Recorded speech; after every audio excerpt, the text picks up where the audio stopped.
Class 6 এর নিজে করি 9.1 এর শতকরার অঙ্ক। এখানে প্রথম যে অঙ্কটি আছে একের দাগে 19/100 সমান বক্স কত পার্সেন্ট। তো এখানে পার্সেন্ট বলে একটা কথা আছে, এই চিহ্নটাকে বলা হয় পার্সেন্ট বা শতকরা। এটাকে বলা হয় পার্সেন্ট বা শতকরা। ইংলিশে বলা হয় পার্সেন্ট, বাংলাতে বলা হয় শতকরা। শতকরা চিহ্ন থাকলে আমরা কি করবো, 100 দিয়ে এখানে 100 নিয়ে নেব, শতকরার জায়গাতে 100 বসবে। তাহলে এখানে অঙ্কটা কত আছে, 19/100। তাহলে এখানে লেখা হবে 19 এর নিচে 100। শতকরা আনতে গেলে এটা গুণের চিহ্ন 100 নিয়ে নেওয়া হবে। কি লিখলাম অঙ্কটাতে, 19 তার নিচে 100 আছে, এখানে তাই লেখা হলো 19 এর নিচে 100 গুণ 100। শতকরা যে চিহ্নটা, এখানে একটা পার্সেন্ট দিয়ে দেওয়া হবে। এই পার্সেন্টটা কখন আনা হচ্ছে, 100 লেখার জন্য। আবার বলছি, তাহলে কি আছে এখানে 19/100, এখানে 19/100 লেখা হলো, গুণের চিহ্ন 100, পার্সেন্ট। যখনই 100 আসবে পার্সেন্ট বা শতকরা বসবে। এটা 100ই ধরা হয় শতকরা, এখানে 100%। তাহলে 19/100 গুণ 100% বা শতকরা 100। 19/100 গুণ শতকরা 100। এটা কাটাকাটি যাবে, 100 100 কেটে গেল উপর নিচে, তাহলে থাকবে কত, সমান 19%। এই হলো প্রথম অঙ্কটার উত্তর। দ্বিতীয়টা কত আছে, 3/5। এখানে কি লেখা হবে, 3/5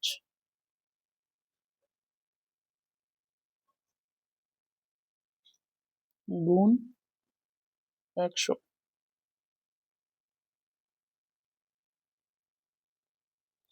এখানে অঙ্কটা কি আছে, পরের অঙ্ক 1/2 দাগে 3/5 সমান বক্স কত পার্সেন্ট প্রশ্নে আছে। তাহলে এখানে আমরা কি লিখবো, 3/5 বা 3/5, 3-এর নিচে 5, এটাকে কি বলতে হয়, 3/5 বা 3/5, গুণের চিহ্ন 100। আর এখানে আমরা একটা শতকরার চিহ্ন আনবো, এই চিহ্নটা বসবে, কাটাকাটি যাবে, নিচের সঙ্গে উপরে কাটা যাবে। তাহলে এখানে 5 দিয়ে 100 কাটলে কত হয়, 5 20 100। তাহলে এখানে আমরা 5 দিয়ে 100 কেটে 20 পেলাম। এখানে 5 1 5, নিচে 1 আছে, এখানে 100 কেটে 20 লেখা হলো। তাহলে উপরে কত হচ্ছে, 3 গুণ 20, 20 আর 3 গুণ করতে হবে, 3 শূন্য 0, 3 দুগুণে 6। আমরা কত পাচ্ছি, 60। আর নিচে 1 আছে, তাহলে এখানে উত্তর আমরা কি লিখবো, সমান চিহ্ন দিয়ে উপরে 20 আর 3 গুণ করে হলো 60%।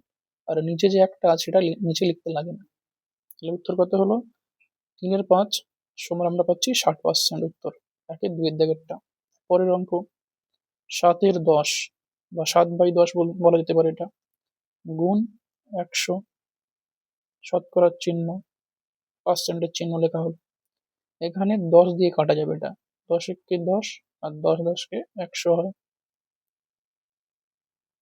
তাহলে এখানে নিচে 1 আছে, এটা লিখতে লাগবে না। এখানে 7 আর 10 গুণ করতে হবে, 7 10 70, পার্সেন্টের চিহ্ন বসে গেল। তাহলে 7/10 এটা হচ্ছে কত, 70% উত্তর হবে। তারপর একটা অন্য রকমের অঙ্ক আছে, দশমিক দিয়ে আছে অঙ্কটা, এটা আমরা সাজিয়ে নেব আগে। তো এখানে সাজাতে বলতে এখানে দায় টানা হলো, দশমিক শূন্য বাদ দিয়ে সংখ্যাটা কত সেটা আমরা নেব উপরে। দশমিক আর শূন্য বাদ দিয়ে আমরা 5 পাচ্ছি, উপরে 5 লেখা হলো। দশমিকের জন্য 1 নেওয়া হবে। তাহলে এখানে দশমিক আছে, এই দশমিকের জন্য 1, আর দশমিকের পরে 0 5 আছে, তাহলে এখানে দুটো অঙ্ক আছে, সেই জন্য দুটো শূন্য বসবে। আবার বলছি, এটা দশমিক সংখ্যা যেগুলো আছে সেগুলোর মধ্যে দশমিক আর শূন্য বাদ যাবে, উপরে তাহলে কত আছে, 5 আছে, 5টি উপরে লেখা হবে। এখানে যেটা আছে এটা উপরের 5 বসে গেল। এবার নিচে আমরা কিভাবে লিখবো, দশমিকের জন্য 1, একই নেওয়া হবে, অন্য সংখ্যা নেওয়া যাবে না। দশমিকের জন্য 1, দশমিকের ডান দিকে কটা অঙ্ক আছে এগুলো অঙ্ক বলা হয়, 0 একটা অঙ্ক, 5 একটা অঙ্ক, তাহলে কটা হচ্ছে, দুটো, সেই জন্য দুটো শূন্য বসছে। এটা আগের মতো চলে এলো অঙ্কের মতো। এখানে গুণের চিহ্ন 100%, 100 100 কেটে গেল, তাহলে উত্তর হবে 5% উত্তর, বা শতকরা 5 বা 5% উত্তর হলো। এটা একই নিয়ম পরেরটা, 1/6টা। এখানে দশমিক আছে 0.8, এটা আমরা কেমন লিখব,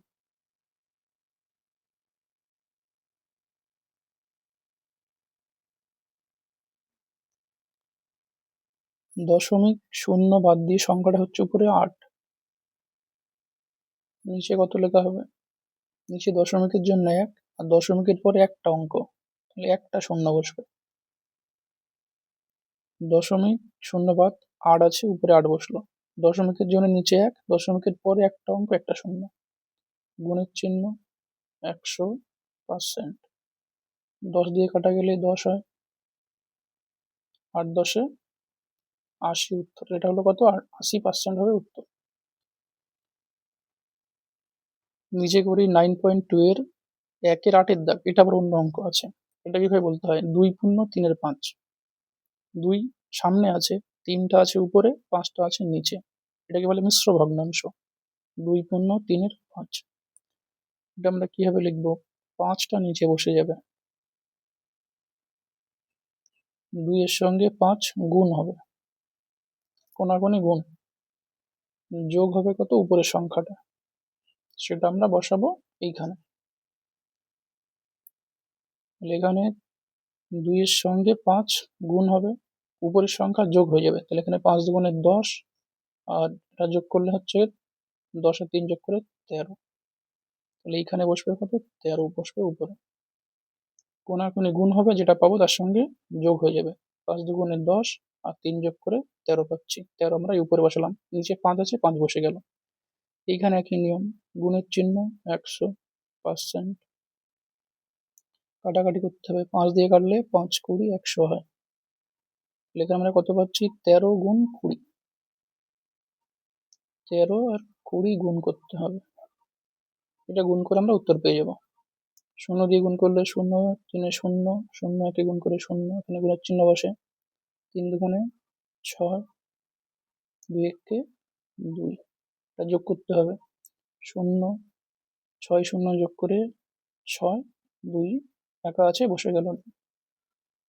0 দিয়ে যে গুণ করা হবে 0 হবে, 2 দিয়ে গুণ করে এটা গুণ করা হচ্ছে, ডান দিক থেকে গুণটা শুরু হয়। তাহলে এখানে 13 20 গুণ করে আমরা পাচ্ছি 260, তাহলে এখানে উত্তর হবে 260%।